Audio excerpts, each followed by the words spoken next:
এবং এর একটা প্রতিক্রিয়া বাংলাদেশেও আসবে। আপনারা জানেন আমাদের অনেকে ইতিমধ্যে দুর্ভাগ্যজনকভাবে কেউ কেউ নিহত হয়েছেন বাংলাদেশের নাগরিক, মধ্যপ্রাচ্যে যারা কাজ করছেন তাদের রুহের মাগফিরাত কামনা করি। ইকোনমিক্যালিও আমাদের বিপদের মধ্যে পড়তে হবে।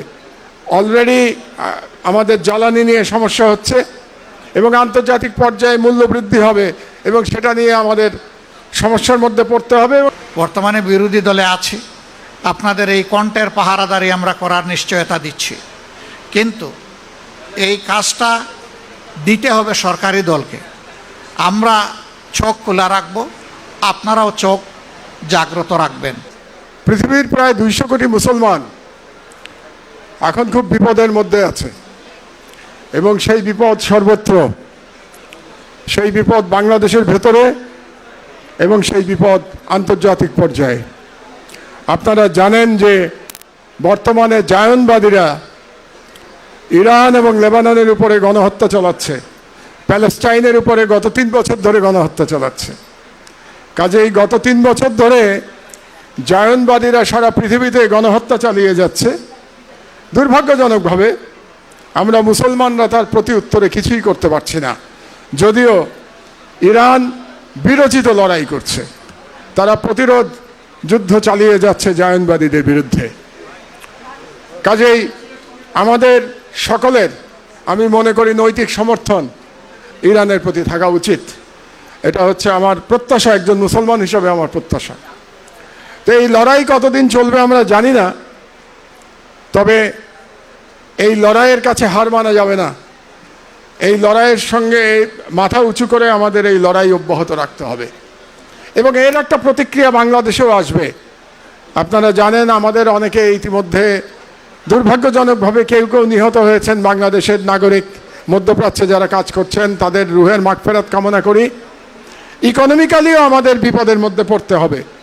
অলরেডি আমাদের জ্বালানি নিয়ে সমস্যা হচ্ছে এবং আন্তর্জাতিক পর্যায়ে মূল্য বৃদ্ধি হবে এবং সেটা নিয়ে আমাদের সমস্যার মধ্যে পড়তে হবে এবং সেটার জন্য প্রস্তুতি নিতে হবে। এবং আমি মনে করি সরকারি দল এবং বিরোধী দল যার যার দায়িত্ব থেকে বাংলাদেশ যাতে এই বিপদ থেকে উদ্ধার পেতে পারে তার প্রস্তুতি নেবেন। এটা তো গেল আন্তর্জাতিক পর্যায়ে আমাদের বিপদের কথা। দ্বিতীয় বিপদ হচ্ছে বাংলাদেশের ভেতরে। আমরা জানি যে বাংলাদেশের মিডিয়াতে ইসলামোফোবিয়া খুব প্রবল এবং এটা আজ থেকে না, বাংলাদেশের স্বাধীনতার পর থেকে আমরা ইসলামোফোবিয়া দেখতে পেয়েছি। আন্তর্জাতিক পর্যায়ে যেমন আমরা দেখছি যে জায়নবাদীরা ইসলামের বিরুদ্ধে লড়াই করছে, মুসলমানের বিরুদ্ধে লড়াই করছে, বাংলাদেশেও কিন্তু মিডিয়ায় আমরা সর্বত্র ইসলামের বিরুদ্ধে লড়াই দেখতে পেয়েছি এবং তার বিরুদ্ধে আমরা মুষ্টিমেয় পত্রিকা আমরা চেষ্টা করি, আমরা আমাদের বয়ান প্রতিষ্ঠিত করবার জন্যে, ইমানের পথে থাকবার জন্য আমরা চেষ্টা করে যাচ্ছি এবং আপনারা জানেন আমার দেশ সেই চেষ্টা জন্মলগ্ন থেকে করে চলেছে। আমরা কখনো আপোষ করি নাই, আমরা মঈন ফখরুদ্দিনের সাথে আপোষ করি নাই, আমরা হাসিনার ফ্যাসিবাদের সাথে আপোষ করি নাই, আমরা ভারতীয় সাম্রাজ্যবাদ হেজিমনির বিরুদ্ধে আপোষ করি নাই, আমরা এখনো আপোষ করব না ইনশাল্লাহ। আমরা যে কোনো অন্যায়ের বিরুদ্ধে আমরা সোচ্চার থাকব। দুর্ভাগ্যজনকভাবে বাংলাদেশের মিডিয়ার চরিত্র বদল হয় নাই। মিডিয়ার যে গত 15 বছরে যে তেলবাজি চরিত্র যেটা ছিল, এই চরিত্রে পরিবর্তন হয় না, শুধু পাত্রের বদল হয় মাত্র।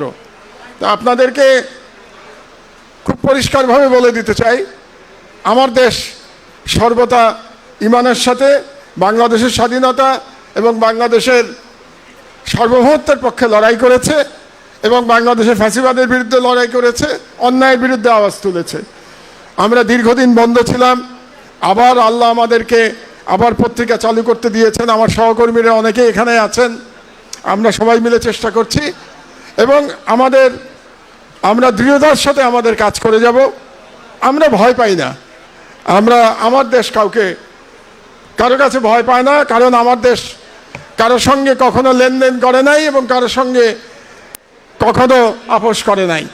মূল উদ্দেশ্য ছিল সংবাদ মাধ্যমে যারা সত্যিকার অর্থে সাদাকে সাদা বলবেন, কালোকে কালো বলবেন, তাদের কণ্ঠগুলা স্তব্ধ করে দেওয়া, এবং তারা সফল হয়েছিল। সেই সফলতার রেশ এখনও চলছে বলে মাঝে মাঝে যেন মনে হয়। আমরা ফেসিবাদ থেকে আংশিক নয়, পূর্ণ মুক্তি চাই। এটা যার আমলেই হোক, যখনই হোক। ফেসিবাদ কখনো জাতিকে ভালো কিছু দিতে পারে নাই, পারবে না। এবং সাংবাদিক বন্ধুদেরকে শুধু এতটুকু অনুরোধ করব, আপনাদের পরিচয় হচ্ছে আপনারা জাতির বিবেক। আপনারা বিবেক অনুযায়ী চলবেন। হায়াত মৌত আল্লাহ তাআলার হাতে। জন্ম একদিন নিয়েছি, মৃত্যু একবারই হবে। লড়তে হবে বীরের মতো, মাঝখানে আর কোনো আপোষ নাই। আমরা বিরোধী দল থেকে, বর্তমানে বিরোধী দলে আছি, আপনাদের এই কণ্ঠের পাহারাদারি আমরা করার নিশ্চয়তা দিচ্ছি। কিন্তু এই কাজটা দিতে হবে সরকারি দলকে। আমরা চোখ খোলা রাখবো, আপনারাও চোখ জাগ্রত রাখবেন। আমরা একসাথে এটার জন্য লড়াই করে যাব। যদি এই অঙ্গটা প্রপারলি ফাংশন করে, বাকি রাষ্ট্রের 3 অঙ্গ, সাংবিধানিক 3 অঙ্গ সোজা চলতে বাধ্য হবে। আর এই অংশ যদি ভঙ্গুর হয়ে যায়, ব্যর্থ হয়ে যায়, বাকি 3 অংশ অটোমেটিক্যালি 3 অঙ্গ ব্যর্থ হয়ে যাবে। আমরা সেই ব্যর্থতা আর দেখতে চাই না। আমরা এখন শুধু সফলতা চাই, একটা ঐক্যবদ্ধ জাতি আমরা দেখতে চাই, এবং জাতীয় ইস্যুতে, জাতীয় স্বার্থে কারো সাথে আমরা কোনো আপোষ করব না। সরকারি দল যদি সেই ক্ষেত্রে অনড় থাকে, আমরা তাদেরকে পাশে থেকে শক্তি যোগাবো, একসাথে লড়াই করব। কিন্তু সরকারি দল যদি দেখি এইখান থেকে তারা বিচ্যুত হয়ে যাচ্ছেন, তাদেরকে সোজা করে রাস্তায় আনার চেষ্টা করব, না হলে প্রতিরোধ গড়ে তুলব। এটি হবে আমাদের নীতি। আমরা সেই বাংলাদেশটাই চাচ্ছি, যেই বাংলাদেশে আর ফেসিবাদ আসবে না ফিরে, এবং যেই বাংলাদেশ আর কোনো আধিপত্যবাদের কাছে মাথা নত করবে না। আপনাদের সবাইকে ধন্যবাদ। আসসালামু আলাইকুম ওয়া রাহমাতুল্লাহ।